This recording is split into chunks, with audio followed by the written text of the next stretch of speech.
My father always told me our family's secret would destroy me if I ever found out. He was wrong. It destroyed everyone else first. Welcome to Reddit Toxic Family Telltales channel. New episode every day. I was at home when the phone rang, and it was the kind of call no parent should ever get.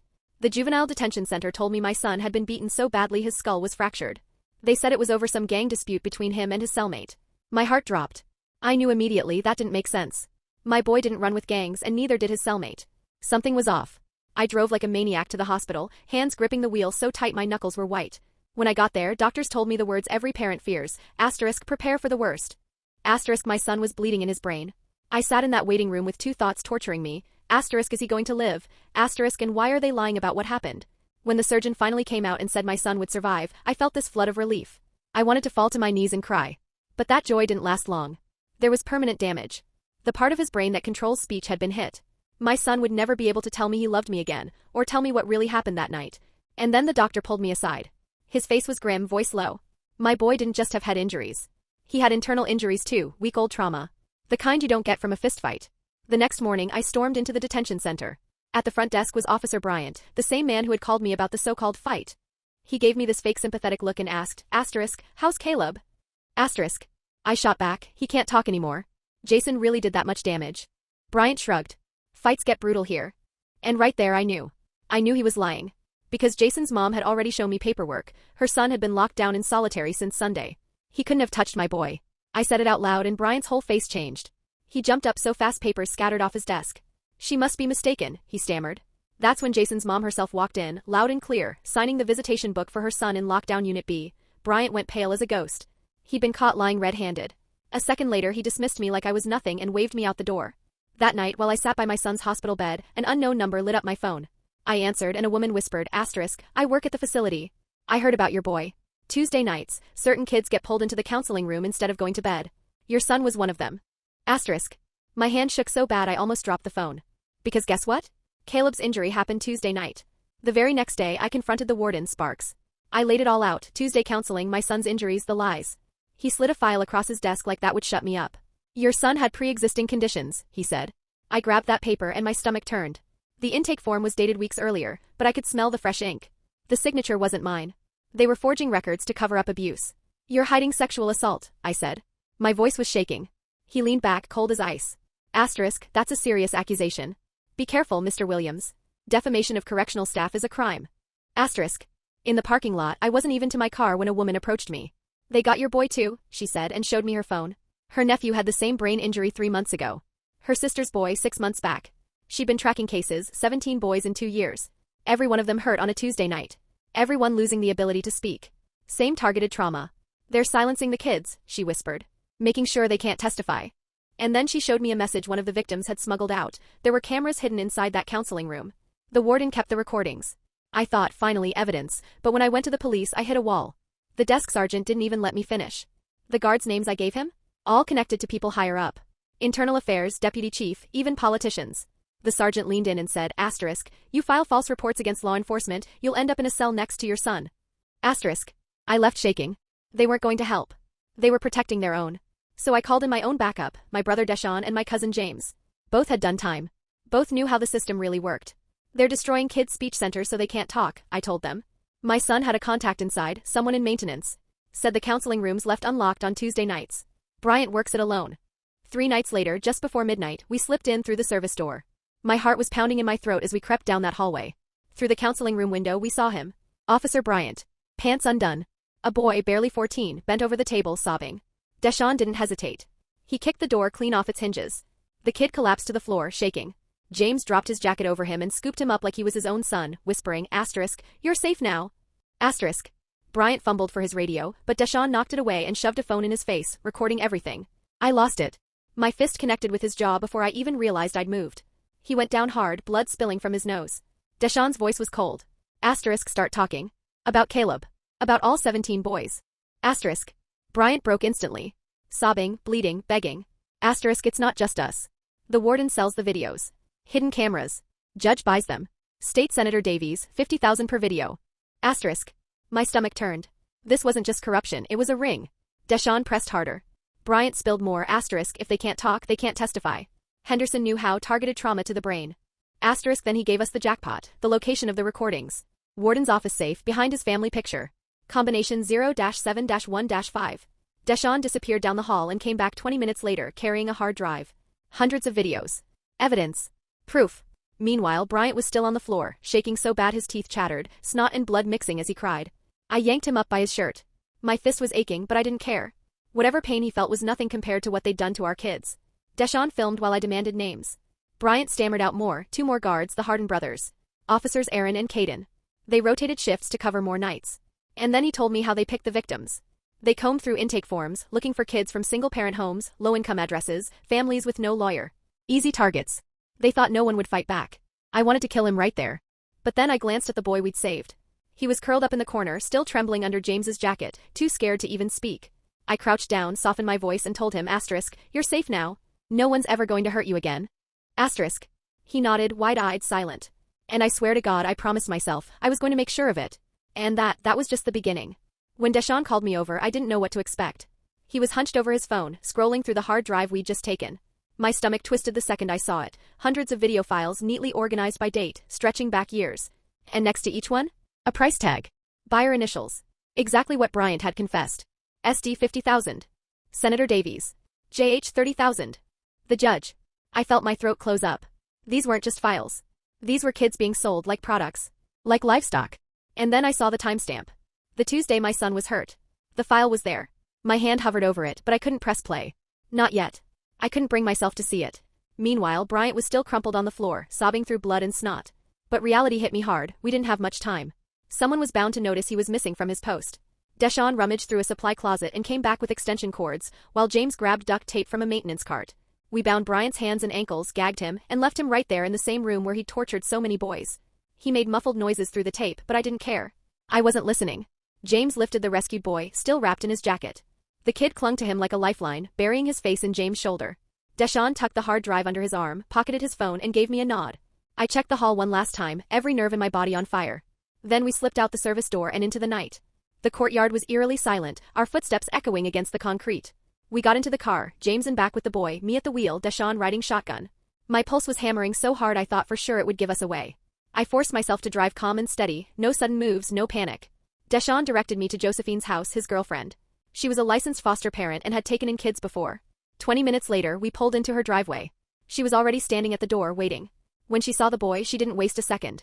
She ushered him inside, sat him on the couch, got him a blanket and water. She moved with the kind of tenderness only someone who'd done this before could have. And finally, for the first time, the boy spoke. "My name is Ryder," he whispered. "Ryder Melton. 14. I've been in detention 3 months. His crime? Shoplifting food because he was starving. That was it. And then he told us it wasn't his first time in that counseling room. It was his first time. They said it was an evaluation." Bryant locked the door. Each visit got worse.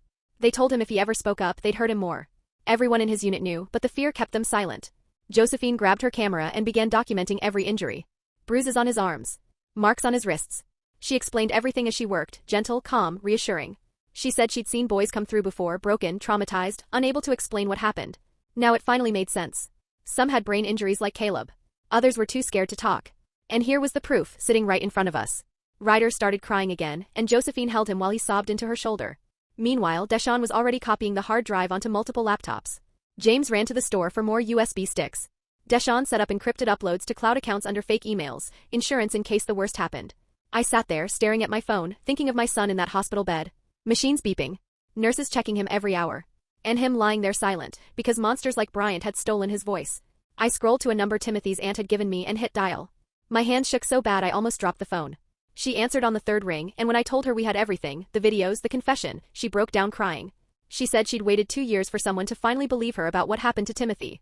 By the time James returned, Deshaun had USB drives scattered across the table, loading one after the other. He handed me 5, told me to stash them in separate places. James took 3 more to hide at his place. We agreed to regroup in the morning, but I couldn't sleep that night. I lay in the dark, staring at the ceiling, replaying every sound, every image. I saw Bryant's face when we caught him. I saw my son's face, pale and silent in a hospital bed. How many Tuesday nights had it been Caleb in that room? At dawn, my phone buzzed. News alerts. Every local station was running the same story. Officer Bryant had been found tied up in the detention center.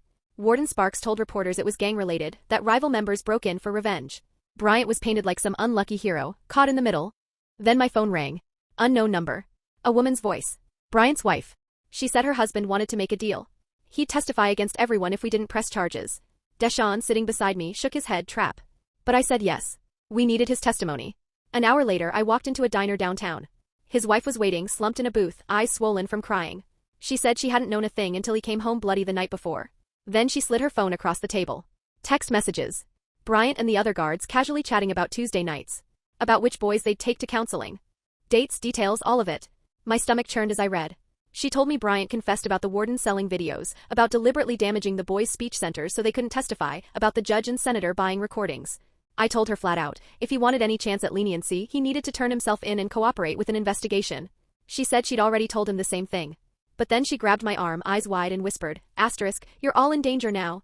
The warden has connections everywhere. He won't let this evidence out without a fight. Asterisk. When I left the diner, I kept checking my mirrors the whole drive home. My gut was screaming something was about to happen. And sure enough, when I pulled up to my building, 2 police cruisers were waiting. 4 officers approached, one holding papers. A warrant for my arrest for assaulting Bryant. Retaliation. I didn't run. They'd twist that to make me look guilty. Deshaun pulled up across the street, jumped out, and immediately started live streaming. His voice carried through the neighborhood. Asterisk, they're arresting him for exposing child abuse. Asterisk. The cops hesitated when they saw the camera, but the lead officer still grabbed me, twisted my arms behind my back, and cuffed me so tight it burned. He read my rights as if it was all routine. My neighbors stood frozen, watching. The shame, the anger, it was boiling in me, but I stayed quiet. At the station, they fingerprinted me, snapped a mugshot, and dumped me in a holding cell that stank of piss and vomit. Hours passed before Deputy Chief Henderson himself swaggered in, medals glinting on his chest. He leaned over the table and said I was in serious trouble for attacking his brother's colleague. I told him I wanted a lawyer. He sneered. Asterisk, lawyers can't help someone who broke into a government facility and assaulted staff. 20 years, Mr. Williams. Your son grows up without a father. Asterisk. I stared at the wall and said nothing. He slammed his hand down, trying to scare me. But then the door opened. A young woman walked in, briefcase in hand. I'm Haley Robbins, court-appointed attorney for Mr. Williams. This interview is over. Henderson's face turned crimson. He stormed out, spitting threats. When the door shut, Haley leaned close and whispered, Asterisk, I've been waiting years for someone to expose this. Families have filed complaints, but we never had hard proof. Until now. Asterisk. She got me released on bail an hour later, citing improper arrest procedures. Outside, she asked if I had evidence. I took her to Deshaun's apartment and showed her a USB drive. She watched 30 seconds of one video before rushing to the bathroom to throw up. When she came back, pale and shaking, she said, Asterisk, this is enough to bring them all down. Asterisk. She made calls, set up a meeting with an FBI agent, Donald Wyatt, corruption specialist already circling Senator Davies for campaign finance violations. She said this might be the missing piece. The next morning, we met Wyatt at a federal building. He reviewed the videos, the confessions, everything. His hands shook. He immediately opened a federal case. Local law enforcement was shut out. He assigned agents to protect us and Ryder. That night, the FBI raided the detention center. Sparks was pulled from his bed at 3 a.m. They seized computers, safes, financial records. The news showed agents hauling boxes while parents watched from behind police tape, crying and shouting. The next day, Bryant turned himself in. His wife convinced him it was his only chance. He wore a wire, met with Henderson and Cole. He was shaking so badly that Henderson asked if he was sick. Bryant said he was worried about the FBI raid. Henderson and Cole immediately started talking, destroying evidence, moving money, warning the Hardin brothers. They admitted everything right there on tape. By the end of the day, the FBI had Cole, Henderson, and the Hardin brothers in cuffs. The brothers tried to run but got tackled in their own backyard. One by one, they all turned on each other. Cole said it was Henderson's idea to target the speech centers. Henderson said the warden ran the whole operation and pocketed most of the money. The Hardin brothers swore they were forced into it or risked losing their jobs. Agent Wyatt told me straight, they were all facing federal charges. Mandatory minimums, 25 years. And for the first time since Caleb landed in that hospital bed, I felt like maybe, just maybe, justice was coming. The next morning, Agent Wyatt called me into his office and covered his desk with bank records like a grim jigsaw puzzle. He walked me through line after line, wire transfers going back 6 years from the judge to Cayman Islands accounts. The dates matched the nights the videos were made. Over $2 million, just from him. Then he flipped to another spreadsheet. Senator Davies, worse, $3.8 million funneled through shell companies his accountant had built like nesting dolls. I was gripping the chair so hard my fingers hurt when Wyatt slid over a payment log cross-referencing every transfer with each victim's assault date. And there it was, Caleb's name with $50,000 typed beside it. My knees went weak, I had to sit before I fell. 3 days later, Ryder had to testify before the grand jury. Josephine drove him to the federal courthouse downtown and held his hand for 2 solid hours while prosecutors asked about every moment in that room. I paced the hallway and watched the second hand crawl. When they finally brought him out, he was shaking, eyes glassy, but the prosecutor told us he did incredible, gave them exactly what they needed for indictments. That afternoon the arrests hit the news and my phone blew up. Parents I'd never met called nonstop. My son wants to talk. With the guards behind bars, 17 boys came forward in a week. Every single one had the same pattern of injury, and doctors wrote it plainly: deliberate trauma to the speech center. The FBI went back to the warden's house with better gear and found a hidden room behind a basement bookcase, an entire studio, editing rigs, mixers, soundproofing, easily $500,000. Backup drives were stacked like bricks, labeled by date and victim going back 8 years. Every morning I drove to the hospital to sit by Caleb's bed and tell him we got the bad men. He can't answer, but his eyes follow my face, and when I say, "Bryant's going away forever," he squeezes my hand harder than he has since the injury. The nurses call it a good sign, his brain finding ways to heal. Haley came by with a mountain of paperwork for the civil suit she's filing, against the state and every last person involved. She said the settlement would cover lifetime care for all the boys, plus punitive damages that could break $100 million. 2 days later, the judge tried to run. Airport security grabbed him at the international terminal with a fake passport and $30 grand in cash. The arrest video looped on every channel, him crying, swearing he was innocent while they cuffed him and dragged him away. The next morning, Senator Davies held a press conference to deny everything, but reporters had already dug up his shell companies. His own party went on TV demanding he resign and cooperate. By lunchtime, 3 of his biggest donors had yanked their support. That night, Deshaun called from his car, voice tight. 2 men in a black SUV tailed him from his warehouse shift and sat outside his place for an hour. They rolled off only when he dialed 911. The FBI put protection on all of us the next day, agents shadowing me, Deshaun, James, Josephine, Ryder, everyone. Then James called me the next morning, crying. His boss at the auto shop fired him on the spot, said someone important threatened to shut the business down if James kept working there. Haley filed a wrongful termination suit before lunch, and the FBI added witness intimidation to the stack of charges. The scare tactics didn't rattle us, they welded our resolve. 2 weeks later, I finally got news that felt like oxygen. During Caleb's therapy session, a nurse pulled me aside and showed me his progress chart, those flat lines finally curving up. She pointed to the screen tracking his throat movements. He was trying to push out sounds. Not real words yet, rough, broken, but there. New pathways. I sat with him for 3 hours, squeezing his hand every time he managed a new noise, each one like a footstep on a bridge we thought was gone. That afternoon, Bryant's wife walked into Haley's office with a cardboard box and a face that said she hadn't slept in days. She spread out receipts and bank slips, cash withdrawals lining up with camera equipment purchases. She said she'd overheard Bryant on the phone talking about angles and lighting for the counseling room. Divorce papers filed. She wanted immunity in exchange for everything she knew about Bryant's side business, selling copies to private collectors he'd met online. Haley recorded her for 4 hours, every overheard call, every odd errand, 8 years of suspicion finally making sense. 3 days later, Agent Wyatt called me at 2 in the morning. His voice was all business. The FBI had just raided facilities in Georgia and Alabama after combing through the warden's emails. Turns out the same company that ran our lockup operated 6 others across the Southeast, and 3 showed the exact Tuesday night pattern, boys coming out with identical brain injuries. The network was bigger than anyone guessed, over 40 staff across those facilities sharing videos and techniques for silencing victims. Within a week, Officer Henderson's lawyer called the bureau. His client wanted a deal before the others flipped. Henderson came in with Cole, and they spent 12 hours in separate rooms spilling everything: how the warden recruited them, where to hit to wreck the speech center without killing, how they chose victims with no family support or parents they assumed were too poor to fight back. They handed over buyer lists, bank records, the whole blueprint. Both signed plea agreements for 15 years in exchange for testifying against everyone, including the judge, who'd been their biggest customer for 5 years. The next morning, I watched Caleb try a new machine the hospital rolled in, eye tracking across a board of letters. The therapist coached him to hold his gaze long enough for the computer to register a choice and build words. At first it was a scramble of random letters. After 3 days he spelled DAD, and the machine said it out loud in a tinny robot voice. Then, slowly, LOVE. YOU. It took nearly 10 minutes. I still broke down right there, ugly crying in the therapy room, and the therapist handed me a box of tissues like she'd seen this 100 times and it never stopped mattering. That week, the governor went on camera and announced a full sweep of every juvenile facility in the state, with new federal oversight. They asked Josephine to help design a victim advocacy program, mandatory cameras everywhere, independent monitors reviewing footage weekly. She called me that night in tears, happy ones, because they were finally listening, and her new role meant she could protect kids like Ryder before they ever got hurt. Ryder's foster family specializes in trauma recovery. They've got him in daily therapy now. Josephine visits twice a week and says he's starting to talk about what happened, even though the nightmares still come and he can't be alone in rooms with adult men. The family gets it, they give him space, keep him safe, and remind him every day he's not going back to any facility. Ever. Meanwhile, our civil suit jumped to the front of the line after 3 national networks ran segments and protesters flooded the state capitol with "Justice for Our Boys" signs. Haley said the state's first offer at the settlement conference was $50 million for all victims combined. She actually laughed, stood up, told them we'd see them in court if they thought 17 shattered lives were worth that little. Donations started pouring in from all over the country to cover medical bills while we waited for the real settlement. The one Haley promised would be 10 times their insulting opener. And for the first time in a long time I could picture it, not just headlines and handcuffs but real accountability, and a future where our boys got to heal. A month later I found myself sitting in a heavy wood-paneled hearing room in Washington, staring into the faces of senators as they asked me about Caleb, and all the other boys. Behind them, screens flickered with charts of injury patterns, footage of the detention center's halls, and photos of kids who would never be the same. I told them everything, how local police shielded the guards, how anyone who tried to report the abuse was threatened or silenced. 6 hours later, the chairman closed the session with an apology to every family.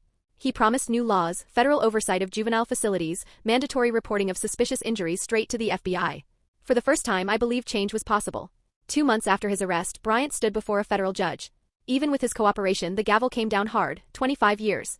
Your crimes against children are unforgivable, the judge said. They had to tuck him into protective custody that same day because word had already spread through the prison. Then came the warden's trial. I sat in that courtroom every single day, eyes locked on the man who'd ruined my son. Prosecutors played the very videos he sold. Jurors couldn't even watch. One woman ran from the room sobbing. His lawyer tried blaming Bryant, but the bank records told the truth. Millions offshore, years before Bryant ever worked there. 23 boys submitted statements, most unable to speak, describing Tuesday nights in the counseling room. Doctors confirmed it, deliberate brain trauma. The jury found him guilty on all 117 counts. The judge called him a monster and sentenced him to life without parole, plus 300 years, just to be sure. They had to drag him out of court screaming about appeals, while families in the gallery clapped and cried. The corrupt judge's trial followed. More victims came forward, kids from his neighborhood, even his youth basketball team. His basement hid thousands of videos behind a false wall. He begged for a deal, but prosecutors already had more evidence than they needed. Guilty. 40 years, no parole for 30. His family stripped him of everything in civil suits. Then Senator Davies, once untouchable, took his turn. He'd used campaign funds to buy videos, even requested certain boys by photo. His wife showed up day one, then vanished and filed for divorce. He got 30 years and lost his $2 million pension, which now went to a victims fund. His wife later faced the cameras, apologizing for not seeing the monster sleeping beside her. As trials ended, heroes emerged. Haley became a national name, the lawyer who took down a predator network. She started a nonprofit firm to protect kids in custody, hiring 5 more lawyers within weeks. Agent Wyatt stood in Washington at a commendation ceremony where the FBI director said our case sparked investigations in 6 more states. He told reporters it wasn't the Bureau alone, it was families like mine refusing to stay quiet. 4 months after that night in the counseling room, Caleb finally came home. His room was lined with medical equipment, computers to help him communicate, and therapy tools. He was learning sign language, his hands growing steadier each day. Deshaun started visiting youth groups, warning kids about predators in the system. Josephine helped him design a program, hotlines, red flags, survival tips, that reached hundreds of kids monthly. James couldn't find work until Haley hired him as an investigator for her firm. His wrongful termination suit settled for $200,000, money he used to buy a house and pursue a PI license. Timothy's aunt started a Thursday night support group at the community center, where families could cry, laugh, and heal together. 6 months after the rescue, I was beside Caleb during therapy when his mouth shifted different. A sound scraped out, rough and broken, Dad. The therapist cried. I cried harder. 2 weeks later, Ryder showed up in a crisp school uniform, hugging me tight. He told me he was pulling straight A's and wanted to be a lawyer like Haley to fight for other kids. Caleb couldn't speak much yet, but Ryder looked him in the eye and called him brave. The state shut down the detention center, turning it into a youth community hub. They mounted a bronze plaque with the names of boys who never made it out alive. At the ceremony, Timothy's aunt spoke of failure, grief, and a promise never to forget. Our case exploded nationwide. Within 6 months, Congress passed Caleb's law. The president signed it in the Rose Garden, Caleb and I sitting in the front row as cameras flashed. The law mandated cameras in every juvenile facility and monthly independent inspections. 8 months later, settlement money rolled in, enough to cover lifetime care. We moved to a quiet neighborhood 40 miles away, where Caleb could heal without stares or whispers. Investigations spread across 12 states, exposing dozens more facilities. 43 arrests. Hundreds of identified victims. Caleb fought his way forward. His right side stayed weak, but he learned to write left-handed. One afternoon, he scrawled 6 shaky words on paper, thank you for fighting for me. I keep it in my wallet to this day. A year after the rescue, prosecutors needed Caleb's testimony for the last guard on trial. He sat in court, his eye-tracking computer typing each word onto a screen as jurors watched in silence. By the end, the guard's lawyer didn't even cross-examine. Guilty. 30 years. The judge said Caleb's testimony was the bravest thing he'd seen in 4 decades. Life moved forward. Deshaun proposed to Josephine on the anniversary of saving Ryder. 6 months later, they married in her church. Caleb stood as best man, his device voicing words that had the whole room weeping, calling Deshaun a hero. James cracked jokes in his toast and for once, laughter drowned out all the old pain.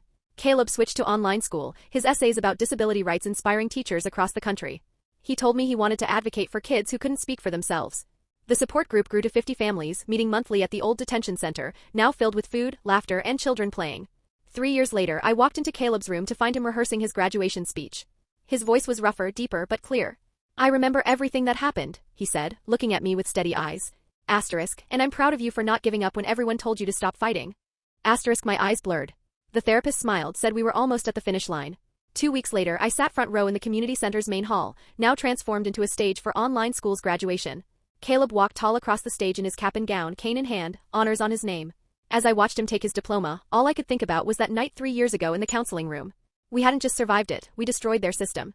We built something better in its place. And as Caleb stood under the lights, strong and unbroken, I knew the fight had been worth everything. Thanks for watching. Today's train wreck is over, but tomorrow's ride is already on track. Subscribe so you don't miss it.